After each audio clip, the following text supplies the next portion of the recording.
ప్రాంతీయ వార్తలు చదువుతున్నది కనపర్తి రాణి. ముఖ్యాంశాలు.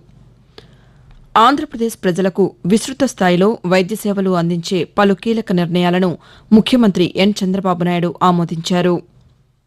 తెలుగు భాషను పరిరక్షించడం కోసం ప్రతి ఒక్కరూ సమిష్టి కృషి చేయాలని ప్రపంచ తెలుగు రచయితల మహాసభ పిలుపునిచ్చింది. మాతృభాష తెలుగును భవిష్యత్తు తరాలకు పదిలంగా అందించాలని ఆంధ్రప్రదేశ్ ముఖ్యమంత్రి ఎన్ చంద్రబాబు నాయుడు సూచించారు.